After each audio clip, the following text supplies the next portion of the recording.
Well, hello again. My name is Mike Siver. This is the Mike Siver Show, and my special guest, very special guest, Debra Lane Wright, spent 10 years living and working in China. And we did an interview just on the last show about her book, other book that she's written, and interviewing several women from different classes of China. And it was a really interesting show. This book is on why China.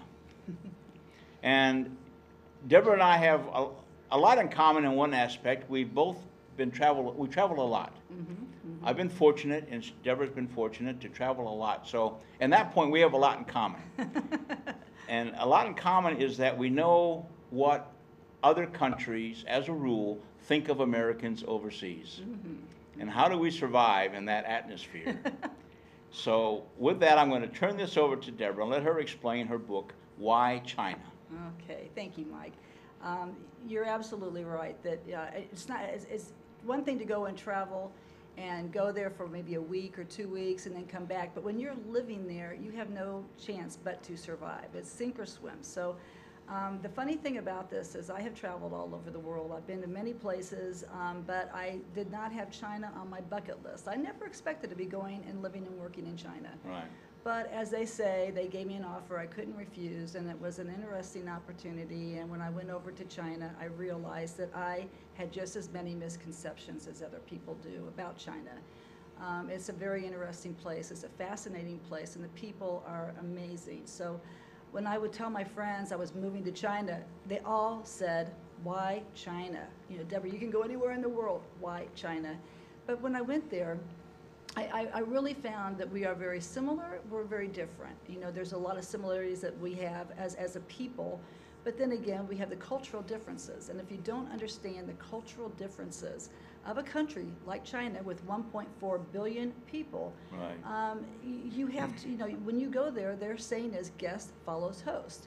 So I made every mistake possible that a person could make. I did everything wrong. You know, when you have these big banquets and dinners you go to, you don't toast to the whole table. You have to toast individually. So when I would get up and I'd do a toast to say thank you for inviting me, thank you for your hospitality, your generosity, they'd always, Debra, no. You do it to each person. You have to physically get up from the table, and you have to walk around to each person and toast them. And there's a protocol to toasting. You don't just toast, you know, and you have to bend down. You put your glass lower than their glass because it's showing. Everything in China is saving face and respect. Right. Yep. So if you show them respect, you will get it back. I mean, they will give it back to you twofold. A lot of it is how you treat them is how they treat you back. So as I went on this journey and this experience of living and working as the only foreign executive hired by the chairman for a state-owned Chinese firm, I didn't go over there working for BASF or Ford or Siemens. I went over there working with the Chinese firm. So I was surrounded by them. I had to go to meetings, I gave speeches, I gave presentations, I had to do reports, and they all had to be geared so that they could understand. It was the Chinese culture, the Chinese way. Right. So I learned all these different things, and so many times, everybody wants to do business with China. This is a country of 1.4 billion. Last year, in just online shopping alone, this country spent over $589 billion, US dollars. And they're spending a lot of money over there. So everybody says, oh, I want to do business with China. But they don't take the time to understand the business culture over there. Right. They do they have different practices for how they do business. If you don't understand the cultural differences of going to a country, they aren't going to take you seriously. Many people go over there and they fail. And then they say, oh, China's so difficult. But the thing is, you've got to understand how they do business, or you've got to understand how they live. You've got to understand how they eat. You know, even every aspect is different. They do everything different than we do. But once you learn and try to tie in and bridge that gap, you know, they are fabulous. I mean, they're wonderful people. I have wonderful experiences there, and that's why I decided to write my book, Why China, because I could tell from my friends that I would talk to back in America, back in the States, or even overseas in Europe. One of my best friends lives in Zurich, Switzerland, And she had so many misconceptions. Oh, Deborah, a friend of ours, she said, the friend said, oh, Deborah's going to starve when she goes to China, and she said, why? And she goes, because they eat everything. There's no birds, there's no plants, they eat everything, it's just a misconception. So I've really, I felt like by writing this book, I could allow foreigners to understand the culture of China, and I could also allow Chinese to see how foreigners see them. Because many of them have never left China. Many of them, they are adapted to their cultures, their customs, their holidays. To them, everybody's celebrating Spring Festival. Everybody's doing Chinese New Year. Everybody's celebrating Mid-Autumn Festival. All these things that are important holidays to Chinese, I'd never heard of. Right, yep. And so, and moon cakes, I'd never heard of moon cakes. So really, and they find it odd that I had not heard of these things. They just expected me to know their culture, because Right. they did. They expected me to know their traditions, because they did. So, it was a learning. So I thought I wanted to do this book to educate the Chinese about how they are perceived, and then also to help the Westerners understand the Chinese. Well, it's interesting because, like I said, fortunately, we both traveled a lot. Yeah. And You I've have been 4 passports, you told me. and we've all been in situations that are a little embarrassing. Yes. With our fellow countrymen Yes. in other countries. Yes, yes. Who really have the wrong idea about why they're there. Yes. Totally. And we were explaining to a young fella here just about an hour ago about what to be careful of and what to look for and how to represent yourself. And how to represent your country. And how to represent your country, because their opinion of you is not anything like you think it is. Exactly. I think that's kind of what this book about why China is. It's telling, we think we know China, we don't.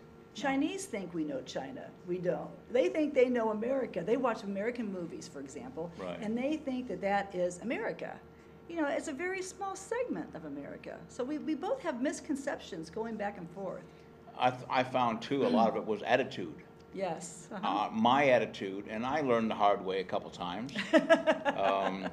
just because I'm an American doesn't mean it's right. And yes. not that I did anything really bad, but I got told very quickly, Yes.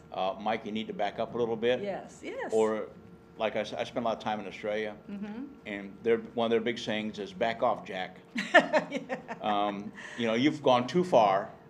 Back off, Jack. Well, let me share a very interesting story that ties right into what you just said, and it's in my book. Because I was the only foreigner hired, and now chairman hires me, he has this big meeting, and he has all the top management. So you got like 20 top managers from all the different departments, and he was so proud because he hired me, and he wanted to show me off to all of his people underneath him, directly underneath him. Because we're talking, this company, this holding company had thousands of employees. So these were like the top. And so he gives this speech, and he had studied in Scotland. So he spoke a little bit of English, but he was Chinese. And so he'd say a couple of words in English. So like I could understand a couple of words of what he was saying, but then most of it was in Chinese. So all these people understood what he was saying. So then he turns to me in front of all of these people. It was my first meeting. I'd only been there for a week. And he says, and Deborah, what do you think? Well, I'm from America, and you're supposed to, if you don't have an idea or you don't have a response, you're stupid, and I'm sitting here, they already resented me because, this foreigner comes over and oh, Deborah.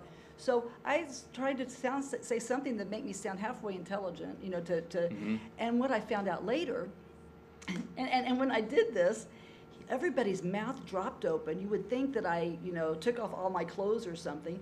And he stormed out of the office, out of the conference room, and smoked a cigarette, and then came back. And I'm just sitting there. Everyone was staring at me, because later my interpreter told me, Deborah, in China, the boss is the boss. What you should have said was, I agree with you. That's a proper response. And when I went to these meetings, I found out. When I went to meetings, I was in corporations here in America, and when I went to meetings, everybody talked. And you had to have an opinion, and everybody brainstorming. That's not done in China. In China, the boss has the idea, everyone agrees. So really, when you go to these meetings, it's a one-way conversation. Whoever called that meeting, whoever's in charge, They tell what's going to happen. They tell what they think should go, and everyone agrees. Nobody ever says, blah, blah, I think this, because that's not agreeing with the boss. So when I did that, it was a major no-no. So from that point forward, and anybody asks my opinion, I agree with you. Whether I did or not, I agree with you. And that's hard to do for Americans. It's hard to do for a redhead. Yeah, well, especially for a redheaded American. Then you got twice the problem over there. But it was hard for me to be anonymous, let's say that. I did stand out and tall redhead. You know, it's okay to joke about it now, but I'm sure at the time it was a little tense. I was mortified. Yeah. And everybody kept looking at me like, because they didn't know what I was saying. So all they could tell was that I wasn't agreeing with him. I was saying something that, so they thought, oh, she doesn't agree with the boss. You know, how I was seen as rude. I was seen as being arrogant. I was seen as being, you know, not a team player. I was a rebel. I was all these things, you know, because, and they kind of backed away from me for a while because I didn't understand that I was just supposed to say, I agree with you. And I wonder if that attitude structurally goes down through life, through their life. Totally. Into the family even. Oh, totally, in the family unit. The parents, I can't tell you, I became friends with all different ages because of the fact I worked with this Chinese firm and I was traveling around, I did speeches. What they hired me to do was upgrade international standards for their 5-star hotels and resorts. So they had me traveling to all these hotels. I would stay in the hotels, I would meet with the general manager, I would give evaluations of what needed to be improved or what I saw that they could do better or differently for how their foreign guests would react when they went to visit China.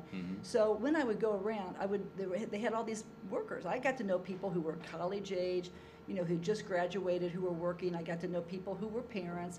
And the thing that was interesting, two things that were interesting. One thing I found interesting is whenever I would talk to someone who had a son or a daughter, I'd ask them, you know, how are you? They never answered with, I'm fine. They always, all they could talk about was, oh, my child, my daughter has a test tomorrow. My son is playing soccer tomorrow. I mean, it was always about their children, their children, their children. They were focused.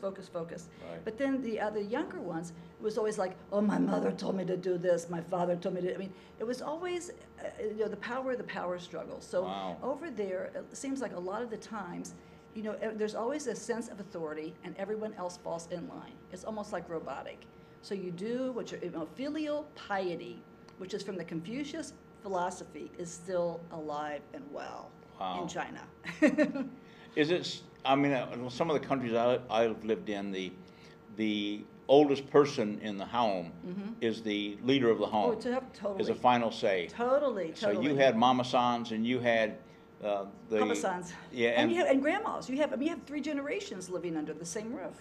When I lived, when my wife was from Sri Lanka, and we had her mom, it was my wife, her mom, and then her grandmother living in the same house. Oh yeah, that's very common in China. And we were all there, and grandma was it. Oh, that's the way it is. Grandma, whatever grandma said, what time we ate, what time we went, what time we did, grandma set the standard. It's funny that you should say that, because in my other book, Great Ladies in China, I interviewed the 97-year-old that I interviewed, and I also interviewed her granddaughter.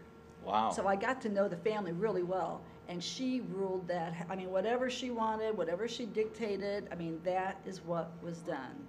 And then when she passes away, it'll be the next generation, and they'll rule underneath. So it's very much that way. I wonder if that's taught. I was just thinking about, you know, you're the second oldest child or person in the home. Well, they have one-child policy over there, so it's usually just one child. Well, you're the second oldest person in the home. Yeah, okay. Whatever that might be. And you don't have any authority outside of maybe your own child or your.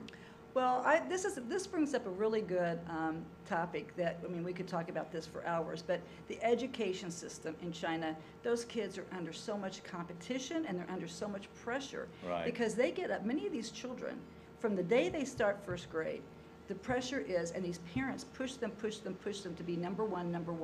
You know, number two is not good enough. You got to be number one. And these kids get up at like 6 in the morning, and then they go to school, and then they come home and they study more. They take classes. I mean, they study till like midnight. I mean, the education system is so competitive over there because there's so many kids, and they have to get into the right schools. And so and then even on the weekends, they're taking French lessons, Italian, you know, taking speech lessons, English lessons, playing violin, playing the piano, anything they can have to make their resume look as good as possible so that they can get that spot in the top schools. It's very, very, very competitive. So these kids are push, and the parents just push them, especially the mothers. Many of the husbands are working, so they're in the office. It's the mother who is held responsible for that child's education. And if that child doesn't do well, the grandparents blame the mother, not the child. Oh, it's very intricate, very intricate. And it's something that we as Americans would have to understand, because China is going to open up eventually. It is opening up. It's opening up. It's opening I know that. I mean, I watch the news like everybody else, yeah. but I also study a lot and read a lot about Yeah. what's happening in world affairs, because I did travel a lot. I'm interested in that. Americans are going to travel more and more and more, and China will be on a route.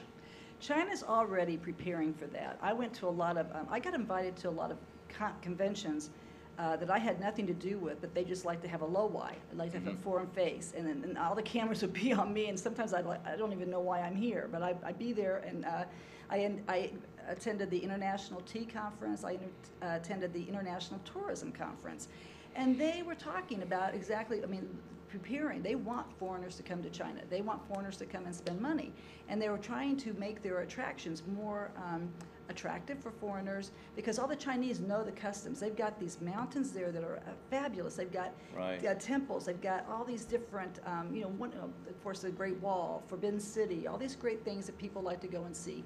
They are trying to make it so that foreigners can come, they can enjoy the country, because they know that tourism brings a lot of money. It's good for the GDP.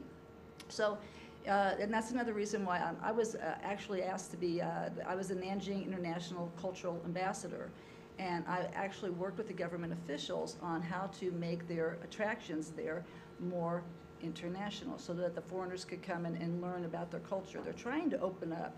You know, Deng Xiaoping in 1978 was the person who, they created Shenzhen. Shenzhen is near Hong Kong. I don't know if you're familiar with Shenzhen. I know the name, but I just... But they've created Shenzhen to be an international city, and they're very proud of it, because this is before Hong Kong went back to Chinese ownership. This is so they wanted Shenzhen to compete with Hong Kong and to be a showcase of international pride. So they started that. So that was in 1978. So I mean, they're getting, when they had the Beijing Olympics, they did a lot to, you know, they did a lot of things in Beijing to try to make it attractive so people could come and attend the Olympics and all of that. So, and even like with myself, I was there to try to upgrade the hotels and the resorts, because these were considered 5-star by Chinese standards, but 5-star by Chinese standards isn't always 5-star by American standards. Yes. Or world standards. Yes, right? yes, and it was really amazing. It was really amazing going to these hotels and these resorts at some of the things that that they did not have, that you would assume a 5-star hotel would have. Right. So they are really trying to upgrade, because they know that the more they can increase tourism with foreigners, they want them to come and spend their money. So they've got to make it easier for them, and they have to make it so that the foreigners can come and enjoy themselves. So that is a big, that's a big priority right now in China. I know when I travel a lot, some of the stuff that I enjoyed the most was getting off the beaten track. Oh, definitely. And meeting people on their ground, their turf, their homes. I'm the same way. I agree with you. And I had some great times sitting in people's houses that, I don't even know if you call it a house, but they were proud of it. I was drinking tea out in the desert, Sahara Desert, with some nomad I didn't even know and my tour guide, and we were drinking tea together, and you'd think we were best friends for all of our life. I mean, everybody's just, I know what you're saying. It's nice to do the... I guess my question is China ready to let tourists, not just Americans, but general tourism, go off the beaten track and Well, just yeah. get in a car and drive? That is a good point, Mike. That's a good question. And one thing I'm going to say for China, I mean, I absolutely loved my time in China. And I mean, I definitely will go back. I still keep in touch with my friends there. I went all over China. I went off the beaten path. I climbed mountains. I went to places that I don't even remember the name of the cities, but I did travel all over China, and I'm going to tell you, they are some of the friendliest people I have ever met in my life.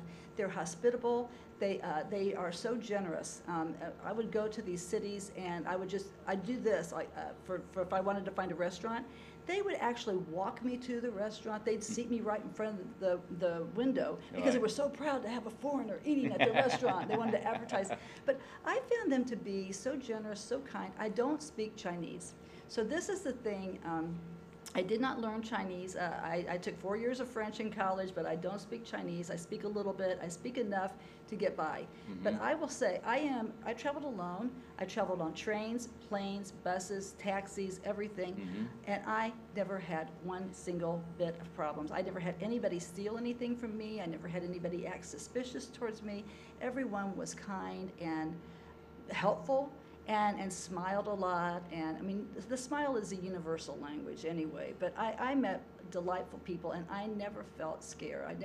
And I went to places that were out in, because I had to go to these different hotels and resorts. Right. So I had to go through some of these towns, and I got exposed to everything and everyone, and Chinese people are fabulous. I really enjoyed my time there. So you think maybe the government would not be too uncomfortable with people just heading off into the bush, and not as a group, but maybe a family or two families. And No Good. problem. Oh, No that's problem. great. They support it because they want to attract foreigners, and they want to welcome them. They want the people to know and understand the Chinese culture, because here's the thing that's happening. The younger generation, they're becoming more westernized. China want to keep their culture and their traditions, so I think they embrace it. They want people to come over, and they want to share their moon cakes. They want to share their Chinese food, which is quite different than the Chinese food you get here in American restaurants. I'm sure, yeah. As you know. Yeah. So no, they want to restore and maintain and propagate their culture, and they want other people to share their culture. They want, really what Chinese want is they want Americans and foreigners to enjoy their culture as much as they do. Well, I think it's when I went, closest I've ever been to China was Taiwan. Okay. I've been there, and That's nice. And we were told to pay attention to what we were doing. Yeah. And if you get any feeling that what you're doing you shouldn't be, Yeah. stop. Uh-huh. And I don't know why we did it, but we took a big 5-pound tin box full of cookies. Okay. And we took it into this village. That sounds pretty threatening. Way off the beaten track. Uh-huh. We had this big and we were going to open it up and give it to the kids. Oh, that's nice. Because Very nice. one of the guys invited us to come back to his house for a beer. So we went back. We were sitting on the porch, and they had ice, Bing Tang Baru. Oh, okay. was a beer That's Indonesian. It's Indonesian, Yeah, yeah. yeah. But it was there for some reason. So we went to, we opened this can up and started handing out cookies, and they wouldn't take them. So we didn't know why. So the guy said, "Listen, put the cookie." They'll eat them now. Believe me, they'll eat them now. Yeah, well, this is what happened. Yeah. Put the cookie back. So I put it back. He put the lid back on. Okay. So I did. He said, "Now come away from it. Leave it. Don't go near it. Come back." So we all went back and sat on the front porch of this guy's little house. It was on the lake. Yeah. And or on the sea. And Mama-san came out. Uh-huh. Some old lady from the village, I don't know who she was, she came out and stood over that can. And she opened it up, and she took the cookies out, and the kids come and got. Because it was her authority. It was her authority. And the kids Gotcha. come and got one cookie at a time, and she sat there all day and gave away cookies, but they wouldn't take them from us. Oh. And I think That's very interesting. question is at first, why don't they like us? And we started to get, a little bit defensive. Oh, yeah. And unless you travel enough to know, hold on a minute, there's something going on here we don't know about. Yeah, it's just their culture. Just their culture. Yeah, exactly. And once we just sat back, and we had more fun watching them do that, because she would play with them. Yeah. she would give one and then pull it back and then give another. Yeah. She was the boss. She had fun with it. She was the boss, and she never had to do that before. That's really interesting. And that was a lesson I learned about ask first. Well, one thing, I'll tell you is that when you want to talk about asking, when I first when I first arrived, they had me go to all these dinners because, again, I was hired by the chairman. So everybody wanted to find what this lowlie or this foreigner was all about. So they had me go to all these banquets and dinners and events and everything.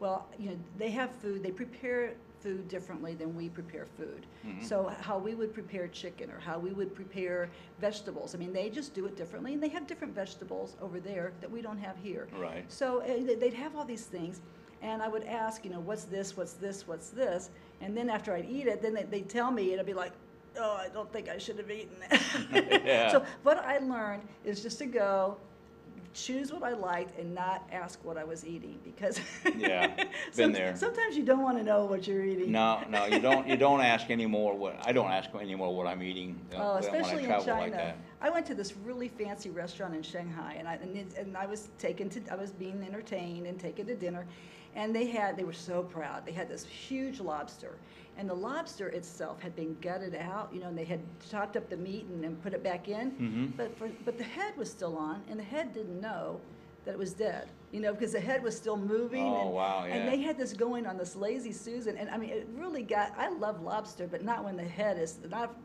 sitting there looking at me like, why are you eating me? Wow. And they love that kind of thing in China. Yeah, I've never had that experience, but I've had some weird experiences. Like I said, you don't ask what you're eating sometimes. You just eat it. You just eat it, or just pass on it. But Chinese love their food. That's one thing I will say. They love their food. But now they're loving American food, and that's a major problem because they have McDonald's, KFC, Domino's Pizza, all those are over there.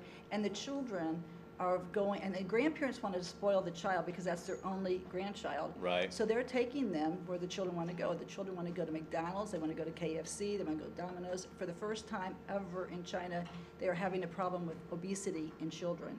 Wow. Which is also bringing higher incidence of diabetes, higher incidence of heart problems, cholesterol, all of this, because they're eating our food. I would be surprised that China won't stop that. They're trying. It's a huge epidemic right now. They have an epidemic of stomach cancer over there because of the fact that all the toxins and the pollutants in their water and in their land. Yeah. So they're having problems with cancer over there, but they're also having problems with childhood obesity because they're eating American food. Wow, that much? Yeah. Wow. I didn't think it would be that widespread. I mean, China is a huge country. But they love Kentucky Fried Chicken. They love McDonald's. I mean, they are everywhere. And I mean, and they're packed at all hours. They're packed. Wow, because most of those are open 24 hours a day. Yeah. Same thing when I lived overseas in Singapore, and they're open 24 hours a day because their population is so dense. But the funny thing, Mike, is that Subway, I happen to know the manager who tried to take Subway over to China, but again, they did not do the demographics. They didn't understand the demographics of certain areas. Right. And they just thought they were successful here, they'd go to China and be successful. They flopped. So, it's just, again, you have to, if you're going to do business in another country, learn the culture. It's not just the people, and it's not just the money, it's learning the culture. Yeah, it's huge. And the money sometimes is not the issue. It's understanding what you're doing, because we offend people so easy you don't even realize it. I was good at that. I was too. I think I was a pro at that. But I'm glad you've written this book, and I hope that people read it and understand what they're getting into when they do world traveling, because it's happening. Years and years ago, I'd heard someone say the world is getting smaller.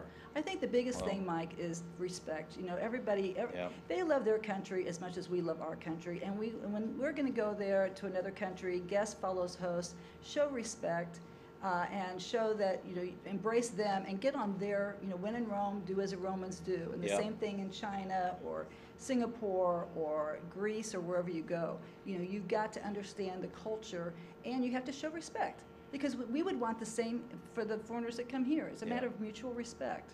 And what works for them, works for them. Yes. And we have to understand that. Exactly. And it doesn't work for us. I mean, in my book, I say, I cannot change China. but China can change me. And it did change me. Oh, it would, yeah. It changed, I went, in fact, my friends said that China achieved the impossible because I talk pretty fast, and it said, China made you slow down a little bit. Well, we got about a minute left. Okay. And I know you've had some exciting times in your travels, so I'd like you to sort of put it in a nutshell in about a minute. Okay. No pressure, no pressure. No pressure.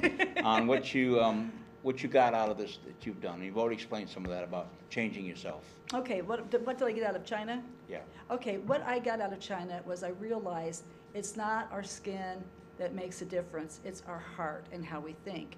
And if we can get, I met so many people over there who the wavelength, the color, the differences in our countries and our influences made no difference. The heart is the heart, the mind is the mind. And I made many friends over there that I feel extremely close to. So I think that's the thing, is they're not that different from us. Well, no, families aren't, people aren't.